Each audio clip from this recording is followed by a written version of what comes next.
Hey friends, welcome back to the channel. This is a very lengthy conversation between me and my YouTuber friend and doctor colleague, Dr. Ed Hope. And in this video, we are talking about what it's like being a doctor plus YouTuber at the same time. So in this lengthy discussion, we talk about things like what it's like when people at work find out, whether we get into trouble with senior colleagues and consultants and hospital staff about the fact that we've got YouTube channels, questions that people ask, like how much money we make off of YouTube, dealing with haters, experiences of viral content, advice we would give to other kind of medical students and doctors starting to create content, all of that sort of stuff. It's quite long. Don't feel like you have to watch the whole thing unless you really want to, but we'll put timestamps in the video description and in a pinned comment that link to some of the broad themes that Ed and I discussed. So yeah, without further ado, this is the conversation between me and Dr. Ed Hope. This is several months old. I think almost a year old at this point. But yeah, I hope you enjoy, and here we go. Okay, so we're recording, and I will just adjust on the fly if we start getting too loud. Okay, yeah, the lights start to blink. Okay, cool. Cool. Right. Hi. How you doing, mate? Doing great. Thank you very much for coming down. Thank you for inviting me. I saw that on your YouTube channel. You say anyone in the area, absolutely, you could have a coffee. Have a coffee. He's true to his word. Yeah. Had a lovely tea. Lovely tea without milk because it was all out of date. I feel like I wasn't going to mention that, but I feel like I'm still living the student life. just struggling with laundry, struggling with like even cleaning the bathroom. It's just a real pain in the bum. I could still relate, mate. It never changes. It never changes. Oh, okay. So I thought we'd have a chat about YouTube doctoring. YouTube doctoring. Yeah, because it's a weird combination because there's obviously lots of YouTubers, lots of doctors, and actually there's a lot of doctors on YouTube. How have you found it as a YouTube doctor? What do people say about it? YouTube, I don't know. It's been really strange because I never really imagined it would get to this point. Like when I started in my 5th year on my elective, it was just kind of a thing that, I'll just see what happens. I didn't really expect it to go anywhere. But now it's at the point where, people vaguely recognize me occasionally on the streets or like in the hospital, or if we ever get medical students or work experience, then often people will recognize me as being that, the YouTube doctor, which is really cool. I imagine you get the same thing because you teach a lot of students, don't you? Well, that's what I wanted to ask you actually, because I get some of the students have seen the videos and stuff. Yeah. But have you ever been recognized by just a patient or like someone just out and about? Please say yes. I've not been recognized by a patient, but actually a few days ago I was recognized out and about. It was a medical student, but it was the strangest thing. So I was having dinner with these two doctors. One of them was on my ward. One of them was a random anesthetics reg that I'd never met. We went out to Cambridge for a pizza, and then on the way back to the cars, we walked past these two girls. And one of them seemed to recognize me. Like... No, actually, it was like that, but like taken up by like an order of magnitude. So this girl kind of saw me and kind of screamed to her friend, like, "Oh my God, it's Ali Abdal!" And then started having this like bizarre fangirl moment where she was like hyperventilating and like holding onto a friend, all that, wow, pointing at me, and caused a medical emergency. Caused a medical emergency. So I felt quite good about it, and these two doctors who were with me didn't realize that I made videos and stuff. Yeah, exactly. So they were absolutely baffled, and then apparently they've been going around telling all the doctors in the hospital that, "Oh my God, did you know he's got a YouTube channel?" So that was like a really nice kind of heartwarming moment. I was like, oh my gosh. Yeah. But also imagine for everyone that, because when you see a famous person, like me today. Like me today, I had my own fangirl moment. I think about going up to them, but I never necessarily do. So if you think about all the people that have maybe seen you and haven't got up to you, there must be no, do you know what I mean? That don't fangirl. Pretty cool. That is really cool. And actually, I was thinking about this when I realized kind of getting messages from people on Instagram. I guess this happens to you as well. And like, even though I have certain YouTubers that I love the hell out of it, like really admire them, I'd never message them on Instagram. And yet there are people that message us on Instagram and be like, "Thanks for your videos," or asking questions and stuff. And that's such a small proportion of people, but it's still like amazing to see that.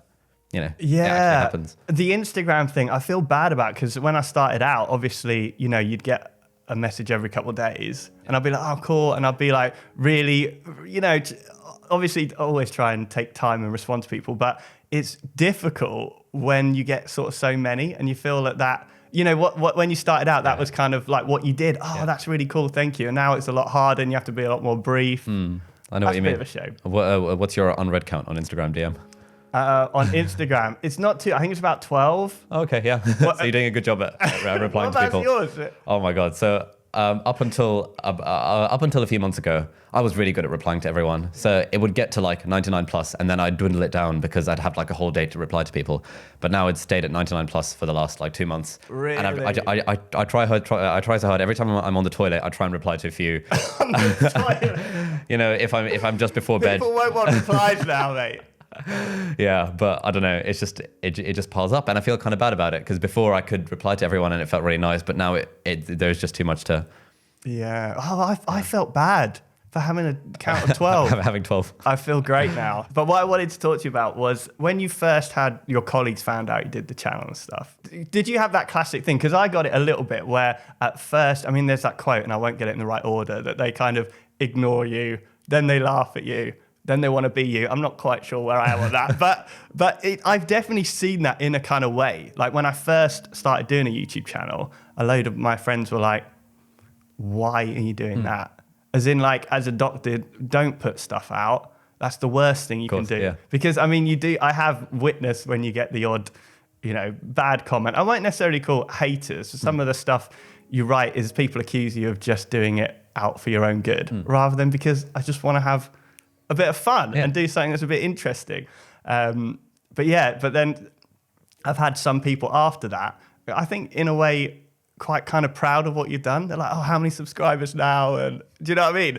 Yeah. Have you kind of had that kind of response? Yeah, it was exactly like that. So I started doing it when I was in medical school, and I'd be taking the camera around to lectures and things, and people were just like, "What the hell are you doing?" And the more vocal people in my year, who I wasn't like that close to, would be kind of actively disdainful, be like, "Oh, Ali, put the camera away." I found it quite hard to not let that affect me, but I had to actively be like, "You know what? I'm just doing my thing. It's fine." I don't think they meant it in like a mean way. They were just like, what's going on? If someone's doing something weird, something's different. Yeah, you call them out on it. Be like, "Mate, what are you doing?" But then as it started to grow, then it's been a lot more, "Oh, wow, that's really cool. Can I be in one of your videos? Oh, please make me the thumbnail." Or, stuff like that. And people actively wanting to get more involved in it, which is really nice. That's good. And has some of the senior doctors, some of the consultants kind of... Yeah, they have actually. And that's actually been one of the nicest things in the hospital. So I was on my acute medicine placement a few weeks ago, and the consultant there didn't really know me, but we had a pretty good rapport going. And then at lunchtime, he happened to be searching on YouTube about, like the NHS training pathway to make some kind of content with one of his registrars about, explaining it. And he came across my video. And then after lunch, he said, "I recognized you on YouTube." And I was like, how on earth have you seen my YouTube video between in the last 2 hours? And he explained. And then words seemed to get around. And actually, a couple of days ago, I had a meeting with one of the other acute medicine consultants talking about a career in emergency medicine. And he was like quoting lines from my Study With Me videos. And he was like, "Yeah, I watch your videos about active recall and spaced repetition. What's the deal with, the SWOT analysis and quality improvement?" And it was just so funny. I was really flattered in a way that they'd taken time out of their obviously really busy days to actually watch the videos. Mate, that is so good. Is that what you found as well? Not really. I mean, I think people... I don't think my channel has quite the kind of quality, because my channel is a little bit more for... I guess yours is for pre-med students as well, but kind of people that are a lot more kind of serious about education, like in terms of, how to study and stuff. So I think that has... interest across the board, doesn't it? I mean, because we can still learn how to study. I think a lot of consultants can get to a point where they haven't necessarily learned those study skills. I think nowadays we're quite lucky that information is a bit more readily available. But I think my channel, in terms of, it's got around in a sense that people like realize kind of how big it is, and like, and that sounds like ego. Yeah, no. But it's I purely say that because I'm surprised at how much it's taken off. I mean, when I started the channel, I was thinking, I'd do it for a year and see if it, becomes anything. I'm sure it's the same with you. The channel didn't quite turn out what I wanted it to be, exactly. But it's, not that I wanted it to be what I planned it to be, but what I'm really happy with kind of the way it is at the moment. But I think the consultants, the people, or the senior doctors that have seen it are just a little bit like amazed that someone they know has done something a bit left field in medicine, because I feel like in medicine, it's a very old school, traditional, vocational job. And, you spend your time doing courses, learning stuff, progressing yourself, as a doctor, rather than necessarily having a side hustle, as I know a lot of people call it. Whereas the kind of side hustle in other areas of business and things like that. It's quite a common thing to have.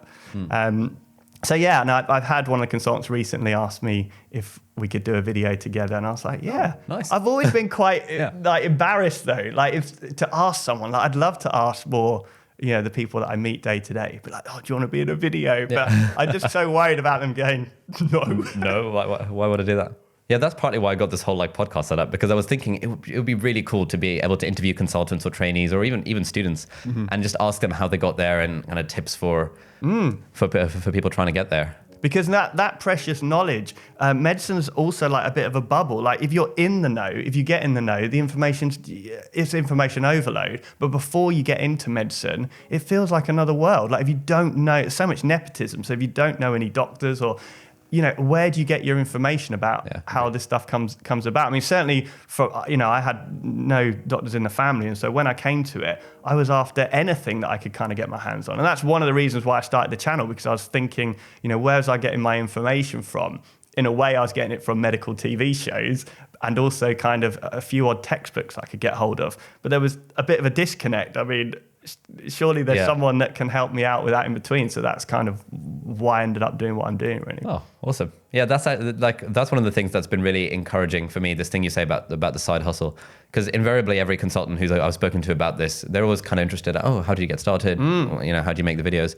And then they always say that this is a really good thing that you're doing, because they've been in the game long enough that they know that if medicine is the only thing you do with your life, it just gets a bit depressing because, as you know, the job is tough and, emotionally challenging and things. And they've all been so encouraging that it's really good that you've got this side hustle, keep it going. Yeah. But what's hilarious, I mean, at med school, did you have this constant thing where you'd be like, right, at this term, you got to do this, you got to do this, you got to make sure you reflect on this, make sure you prepare for these exams, do this. Oh, if you can do some additional reading on this. And at the very end, they go, and you must have a social life. And it's like, hang on a minute, that doesn't fit in. And then, you feel like, where does that fit in? And particularly as a doctor, your social life has to be flexible because you work these weird hours, right? So you can't necessarily do football every Wednesday and then a game on every Saturday. You just can't do it. It seems like two things are conflicting each other. Yeah, no, I know what you mean. Yeah, so the YouTube thing is good, although it's quite a solitary thing. It's, creative. It sort of flexes the technology thing as well. And also, I think it does kind of further your career, right?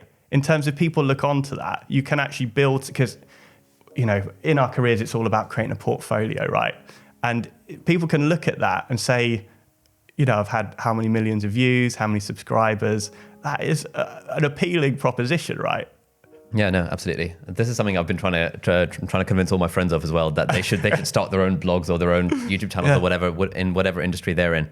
Because, this whole thing about building a personal brand, it's very true within medicine as well. Like when you get to the higher levels, as you know, like there's all these consultants who are like big on Twitter and who've got these publications and things. But I don't think anyone's quite doing it in YouTube. And I think this is a real space where there is lots of room for innovation, at least in the UK. I know people do it in America. Right, really? They actually produce, having their own website and their own kind of brand outside of it. Oh yeah, especially for back when I was interested in plastic surgery, I was looking up all these kind of big plastic surgeons on Twitter. I mean, big is relatively speaking, a few thousand followers, but within the field of plastic surgery, that's pretty big. And like these really nice websites advertising their private services and showing all their publications, and it seemed really cool. But I suppose YouTube is a way of getting that branding going quite early on. But I get the feeling that in the NHS it's kind of frowned upon. I mean, when we qualified as doctors, our social media training that we were speaking was off camera, was literally like, get off Facebook, lock everything down. Yeah. But it's certainly not been embraced. It's still this old school mentality. Old school mentality of and I actually, that's the first question I get. There's always two questions I get whenever people find out that I'm a YouTuber. The first one is always, are you allowed to do this? What about patient confidentiality? What about the GMC? What about professionalism? And I'm like, come on, guys. Obviously, I'm going to maintain confidentiality. Obviously, I'm not going to be a dick on camera. Come on, that should be a given. And the second question is always, do you make money off YouTube? I don't know if you've had that conversation. I always get because I think when people see the videos I do, it's generally just in my bedroom chatting about stuff. So it's much more the second question, like kind of how much money do you make? And for a long time, it was like none. But now it's enough to, buy some memory cards. Yeah, nice. So but also people are fascinated with the money thing, even though they earn so much more as a doctor than you would if you counted up the hours as a YouTuber, unless obviously you get absolutely massive. But they feel like, that's a worth. They were like, oh, I might consider going into it. It's like, don't do it. It's a false economy. Yeah, the hourly rate is not. It's terrible. Is probably worse than the £8 an hour we get post-tax as an F1 or whatever it is. Exactly. Have you ever? I wanted to talk to you about haters. Have you ever had do you get sort of medical people talk about some of the medical content you do and sort of correct you on things or? No, because you never get it wrong, mate. Well, partly because I never actually talk about medical content, really. Right. I think whereas yours is much more kind of explaining stuff, and when you do your TV show reviews, you're explaining things as you go along. Do you get people complaining about the stuff that you say? Yeah, but in a weird way, and this is maybe some advice I can impart. Oh, amazing. Love it. I'm in no position to do that. But anyway, I will, whether you want it or not. So when I first started doing the videos, they were very one of the reasons I thought about doing it is that when I'm in A&E, I say the same thing. Someone says, oh, what's a heart attack? And they feel like their heart stopped. And I'm like, do you know what? I've kind of said it so many times what it is. So I might just make a video on that. So I was like, right. And it's very hello, today we learn about heart. It's not quite that bad. Yeah. But I was very much in that idea of doing a slick doctor presentation. And in a way that invited people on to say, actually, it's not quite like that. The way you explain it isn't like that. And, I would say that it was quite accurate, but it wasn't very precise what I was saying. It's much more about, say, for example, you've just found out that one of your friend's parents had a heart attack or something like that, and they'd ask you what it was. I'd explain it like I'd explain it to a friend like that. And that became, and then a lot of people would correct me on things or saying that it's not quite like that or this and that. And it's like, okay, fair enough. They were kind of right in their sense, but it's like, I'm not trying to do it for, finals or anything like that. It's just an introductory of what I might be. But then weirdly enough, the more I've done these reviews where I'd kind of watch something and someone say, oh, he's had an MI. And then I'd go to the camera, this is what a heart attack is, blah, blah, blah. I get less people sort of pick me out on that because they can see that it's me just off the cuff explaining it, and it's much more of a casual thing. Whereas the first one was much more, I was setting my stall out as this is what... I'm the doctor, this is what a heart attack is. Yeah, exactly. If you make a mistake, people are going to, Yeah, and in a weird way, and also it's the tone of the comments now. So when I say this, and I get, there's something wrong in every single video. It's a good way of getting comments, actually. You put a little Easter egg in there, that's not correct. People will correct you on it. But people say it in a much nicer way because they feel like they're more having a conversation with you, and then they say, you said this actually, and I'll be like, yeah, absolutely right, and then I'd pin the comment and say, look guys, this is something I didn't get right. So it's a much more nicer way of going about it. But I have had the worst kind of haters I've had, apart from the people that just say kill yourself stuff, which is pretty bad. The worst ones I've had is other medical professionals on there, kind of trying to take you down. Have you had this kind of thing? No, I haven't at all, really. Speaking of cells at work. Yes. So your video on that completely exploded. Sure. How did you feel in that week when you suddenly went from, 70K to 150K or something in the space of a week or two? Yeah. How was that for you? It was. Have you had a similar kind of thing in terms of a growth? Not as prolific, but it's sort of similar with my iPad video that's still doing the rounds. Awesome. Yeah. Yeah. I mean, I felt like I was actually away in Centre Parks for that week. Okay. And we had this, in Centre Parks, we have these blackboards. Have you been before or whatnot? And I'd recommend it, mate. We get sponsored video. But they had these blackboards. And every day, the people I was with would write the tally. It was really funny. It became this running joke. Nice. And then it became it was moving so much that they'd write it at lunchtime. And so we had this huge tally of it growing. And then we were like, oh my God, we might reach 100K this week. So literally on the Monday I put the video out, I think it was going up, and then on the Friday we left, we'd gone over 100, and we were just like, way, and we had a little celebration. So it was a really sweet week for it to happen, and it was totally unexpected. And also I did everything wrong with that video, in a sense that I normally put it on Instagram, Twitter, do like a decent thumbnail, like do a little bit of keyword research, all this stuff, you know, do all my tags right. Well, this video, because I was off to Centre Parts, I was so rushed for time. I was literally like, thumbnail, chuck it up, whatever, get out the door. And I also, the first few comments, I always like to like them, you know, chat to people about it. You know, if there's any big mistakes, make sure I then edit the description. Didn't have time for any of that. And then obviously it turns out to be the video that, you know, kind of catches on fire a bit. But also it taught me that, you know, how big some of these niches are, right? Like I'd done other shows and people were asking for the Cells at Work. And I was like, well, it's got to be a good show. And I feel like that kind of hit the perfect niche for me, because when I look at Grey's Anatomy and stuff, I love physiology and pathology and the kind of cells and how it all works. So I think sometimes I do those reviews and I suddenly talk about what's happened to the myocardium and everyone's just like, I just want to know, you know, is that doctor doing something real or not? Whereas I'm getting really geeky on it, but suddenly you have this show like Cells at Work that I can get really geeky on because it's so nerdy itself. Obviously, created by people that are very passionate about this stuff. And it was just, I think that combined as well, it was a good match. It was waiting for me to come in, swoop in, and do it. So yeah, I've kind of been rolling with that lately, and you have to do that kind of thing. And I guess it's the same with you with the iPad, right? That almost in a way channels a kind of path for you in which to grow the channel, right?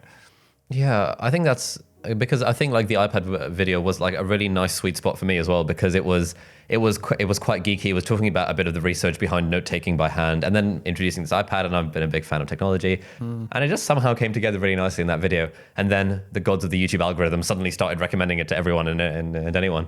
Yeah. And then I realized, oh, actually, you know, people are resonating with this video. It's not just a tech review; it's a tech review, but with a little bit extra. And you know, from my medical school background and all that. So it was, mate, it was it's nice really good as well in terms of it's a tech review, but tech reviews kind of stop at what the actual iPad or whatever tech does. Whereas you were talking about its real world implication. I mean, no one really does that, right?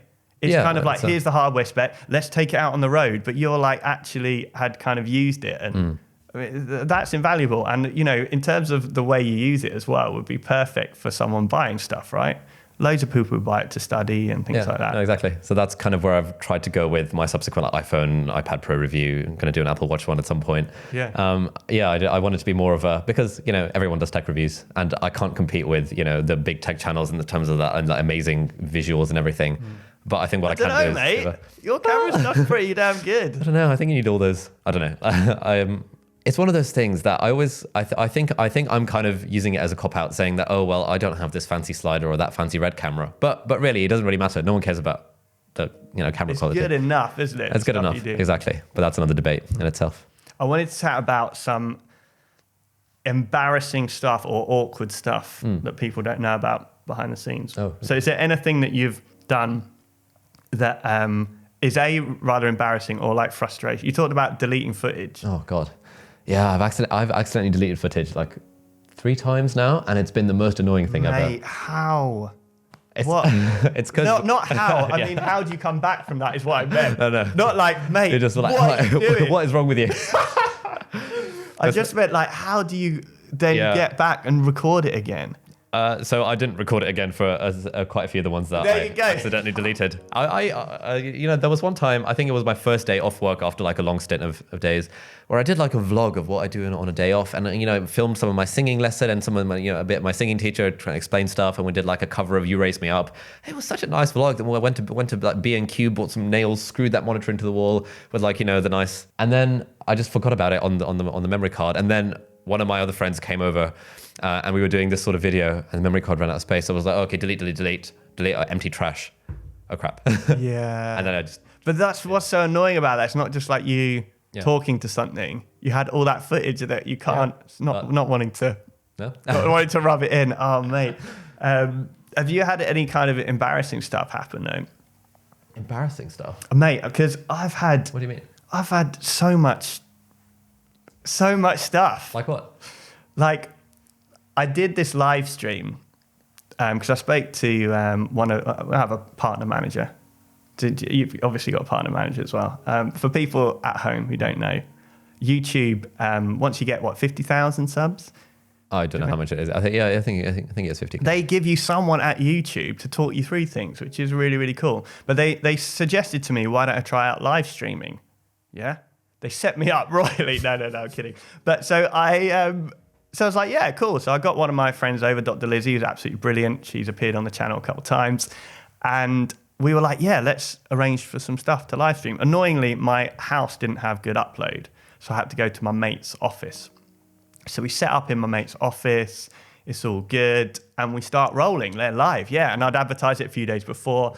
And then during the live stream, literally halfway through, so about half hour in, we had a load of stuff planned. And at the beginning of the live stream, we were like, right, we're going to do all these things, and we were halfway through. It's going well. There was this bang on the kind of office door because we were using the meeting room. And what we didn't realize was that's where they do the whole building, because he has just part of the office. The whole building has like a yoga class in there. Oh, no way. So we were sort of doing this live stream, and they were like, there's a glass wall, like modern office, and everyone was like in their yoga gear, queuing up for this thing. And my mate was just like, and I was like, but you can't really tell. Yeah. And I was just like, well, what the hell do I do? And then he kind of texts me, and we were playing this game at the time, like on the live stream, and he sort of texted me this message, and it was like, the room's double booked, like you need to get out. And I was just like, what? And the thing is, obviously I should have just been like, guys, first live stream, there's something weird happening, because I'm happy to talk about it now. But at the time, like my pride got me a bit. I was like, oh, got to sort of keep up. So I kind of pushed it as much as I could. I was like, all right, yeah. And I went on for like another 10 minutes as the sort of yoga people were getting more and more exercising in the corridor. And at the end, it was just really awkward because we kind of missed out a section at the end. So I'd invited Dr. Lizzie, my friend, in as well to kind of like come along. And it was just this whole awkward thing. And mate, I was so kind of embarrassed. And then I chatted to some of my friends about it afterwards who were watching the live stream. They were like, you couldn't even tell. You couldn't even tell what was happening. So, that was one thing. And what I kind of learned off the back of that is that people don't take your YouTube as seriously as you do. Like, to me, it's like, I want to make something that is decent. Yeah. And so if I'd asked him if I could book a room for, a kind of business thing I was doing, he probably would have double checked that it was booked and all this. But to a lot of people, the YouTube, it's just a bit of fun. Oh, can you do this? Like, I've had some people say, oh, can you give me a shout out on your channel for this? And I'm like, okay, what's your channel about? And it's about something totally different. I was like, no, this is my channel that I've got to take it seriously. I do take it seriously. As much as it's for fun look at medicine, like no one is going to take it, the way that you need to. And so you need to take responsibility for that. So I've kind of got a better upload, and now the next live stream we're going to do. Nice. No yoga classes. No yoga classes. It's going to be in your studio. Exactly. And it would have been a good mashup though, right?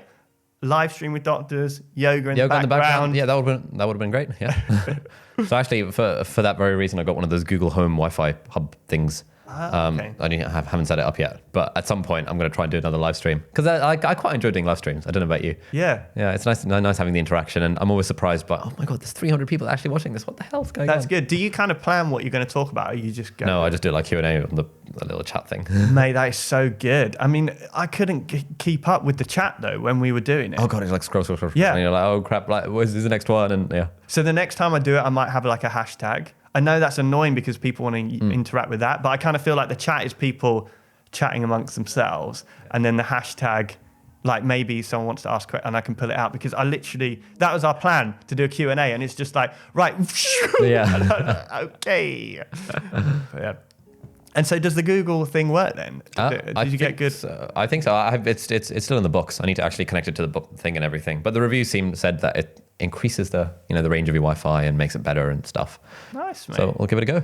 No, I mean, I guess the obvious question is, what advice would we give to people sort of starting out? Yeah, I guess YouTubers in general, but in terms of doctors on YouTube, that is a niche in itself. What would you, or like medical students, I mean, would you have any advice for them? Yeah, I think the thing I always say is that quantity matters more than quality at the beginning. Because at the beginning, no one cares about your channel, no one's going to be watching. And the more videos you can just churn out, the better your editing skills will be. And just over time, then you get your one-hit wonders, like the iPad video, or like your anime video or whatever, that start to cause things to get bigger for you. And what Gary Vaynerchuk says, I don't know if you're familiar with him. I am, yeah. So he says that all it takes is one piece of content to change your life, but you never know what piece of content that's going to be. So essentially, the more you churn out, the more likely you have, the more likely your chances are of success. Yeah. What about you? Have you seen can you see the changes in terms of the editing? Like, can you think, I've learned to do that specific things, or is it more subtle? Oh no, absolutely. I see the changes, and I look back on my previous videos, and I think also just the way of talking to the camera. Because before I was very, hi guys, my name is Ali. I'm a medical student at Cambridge University, and today we're talking about the BMAT. And I've become much more conversational, much more normal on camera. I think it just comes with practice. One of the biggest compliments I saw on your videos was, and I discovered this off this comment, was that somebody said, you're like, oh, what's this? When someone wrote, all YouTube videos I watch at 1.5 speed, apart from you. And I was like, it's so true. Your brain's just like... I don't know, people always say I need to slow down, but... No, it's really good because now I watch other YouTubers, and it tends to be more British people, actually. I watch them at 1.5 speed. Mate, get through loads of content that way. It's incredible. 1.5, even twice as fast. I would never put you on 1.5, mate. It's way too fast. But yeah, in terms of, I totally agree, but I find it difficult to realize the actual things that I've learned. I'm using the same mic, the same camera, using the same editing gear, but my videos just look and feel so much better. And I mean, a lot of that is finding yourself on camera, but a lot of those tiny little changes that are kind of immeasurable, add up in terms of how you do the lighting, how you set the white balance, all this stuff. And suddenly it goes from, you can't quite trace, but it just goes from looking like I'm recording in my bedroom to looking like I'm recording in a studio. Professional studio with a neon light and the skeleton in the background. And exactly. Yeah. That's great. Didn't know how that happened. But my big thing is, in terms of to get the amount of quantity you need, is to find a series, find a video series. That's how you need to crack it. And even if it's, one that doesn't make you big, you'll learn along the way. Because the classic thing you do is, right, I'm going to do a video. Today I'm going to do my morning routine. Fair enough. What do you do the next one? Your afternoon routine? And then what do you do the next one? My nighttime routine. Okay, you've got 3 videos out of that. You need something that is like, how can I hit a regular thing? Because if you watch a TV show, the Antiques Roadshow or, Catfish, they have a format and people tune into that format, and then each one is slightly different. And that's what you need to create on YouTube. So you need to have people go, oh, it's this again. You turn up to it and it's different each time. And obviously over time you need other series. But I think that's where people go wrong with their content creation, is they think like an individual thing. And then what you're going to have to do every time you need something different, and every time it's different for the audience. So I would think, and even if it's something silly, like, today I'm going to interview all my friends in a different burger shop every day. Or as a doctor, it's like, I'm going to interview an F1 in a different specialty over the whole. You've got that format that people can tune into, and then, you can see that happening. So that would be my little tip. That's actually such a good point. I've never quite thought of it in that way, but that's exactly what I accidentally did with my channel. I started off with a series about the BMAT and then a series about medical interviews. And because I was able to film things in batches, it meant that it was a lot easier to put it all together and release, every week a series of 15 videos about interview preparation, which is all the same theme, but different content each week. And that was one of the big things that started making the channel grow initially from the medical applicant kind of crowd. So that's a really good point. Yeah, series. The way forward. Get onto a series. Your anime react series is just exactly incredible. That's like my new anime channel I've got. Awesome. I think we should end it there, right? I think we should. People don't watch videos for more than exactly more than 5 minutes, 3 minutes. I don't know what the we're going to condense it to 3 minutes, and people can watch it at twice speed. They can watch it in a minute and a half. Yeah, brilliant. And I'll put the full audio on my podcast thingy, so if people want to listen, they can check it out there. Cool. Thank you very much. All right. Thank you.